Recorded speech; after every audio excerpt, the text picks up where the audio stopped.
I need to thank Randy Roth for agreeing to put himself and his ideas out there to be discussed and debated in this public forum. Professor Roth's accomplishments and awards are many and impressive, but the one that touches me the most is that he has taught at 3 different law schools and has received each school's Professor of the Year award. The level of respect and appreciation that he earns from his colleagues and his students says so much to me, especially here because there are so many incredible professors at this law school.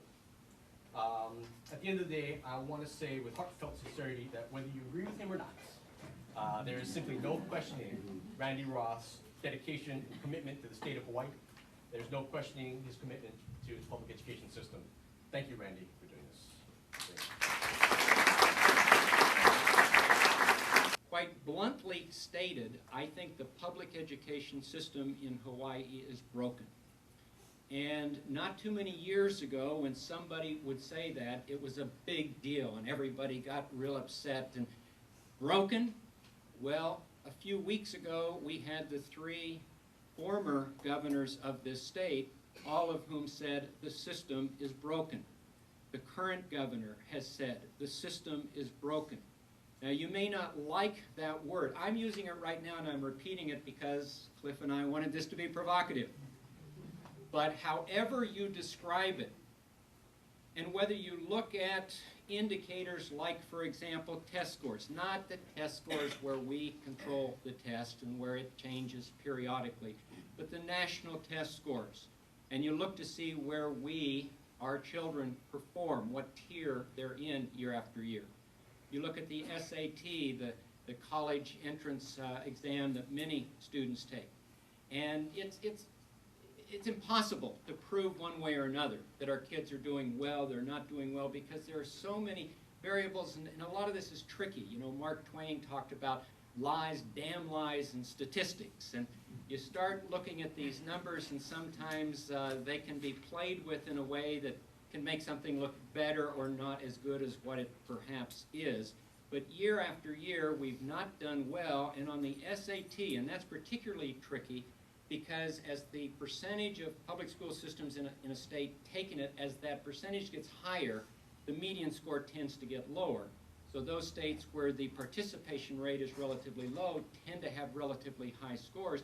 But Hawaii has been right at the bottom over a number of years, even though our participation rate is right in the middle. So it's just an indicator.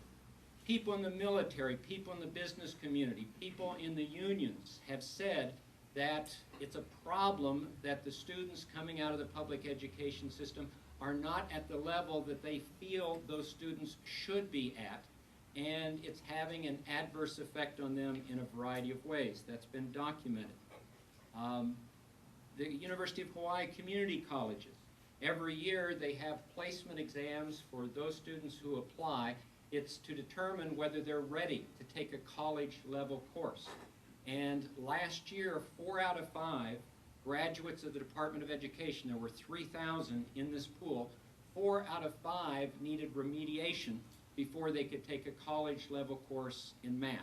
It was slightly better in reading and other subjects, but even there, most of the students, even though they had just received a diploma, needed remediation before they could take a college-level course at the community college.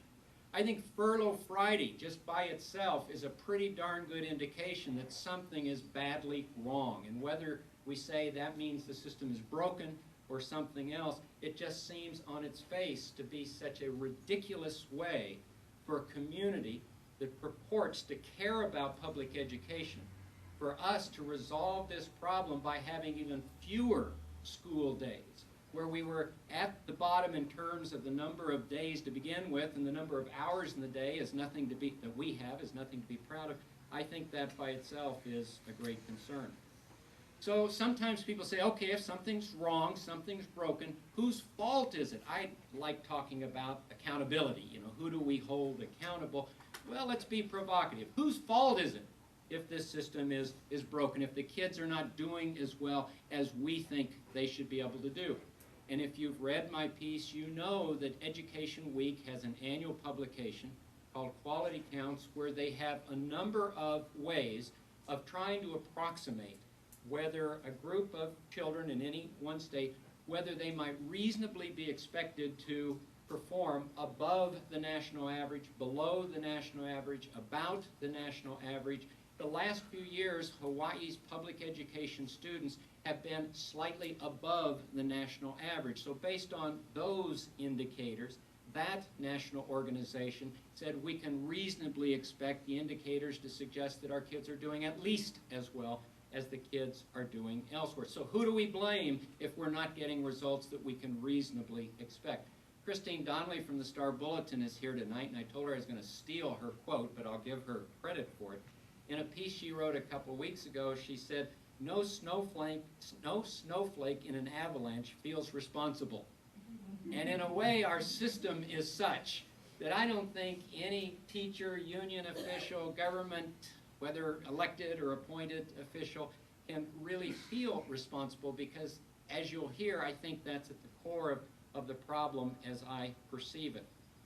So if no individual really, in my opinion, can be held accountable, why do I focus on what I call the system, but in my essay I emphasize is the governance structure? Why do I blame it? Well, partly it's a process of elimination. I've already talked about why I don't think it's the kids. I don't think we've got a group of children, if you will, that for some reason can reasonably be expected to perform at that lowest tier the way the numbers have been over the years. I don't think it's the adults. Again, this is hard, maybe impossible to measure. You can look at credentials and things like that, and we do fine on that level. It's a little bit tricky, but I've met an awful lot of teachers. I've sat in on a number of classes. I've gotten to know a lot of principals, as I've described. I just am convinced it's not the people. I don't think it's the money. Now, I'd rather have more money than less money. There's no question about it. But the last statistics that I found, we put us 13th from the top in per student spending. And one of the recent studies that had us at 14th from the top had made an adjustment for cost of living, trying to approximate whether that money was enough, if you will, to provide the kind of education that other systems in other places could provide. So while I'd rather have more resources than the current amount, and certainly more resources than what we may be looking at down the future if the economy doesn't improve, I don't think that is a fundamental problem. I don't think the private schools, you know, there's this reputation that they cherry pick, if you will.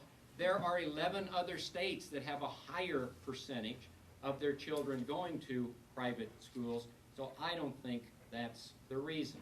So it's partly a process of elimination, but it's partly a matter of just looking at what we have. It was an experiment.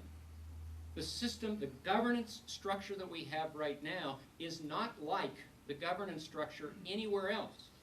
It was considered, when it was adopted, as a big, bold experiment, and now with 20/20 hindsight, I don't fault them.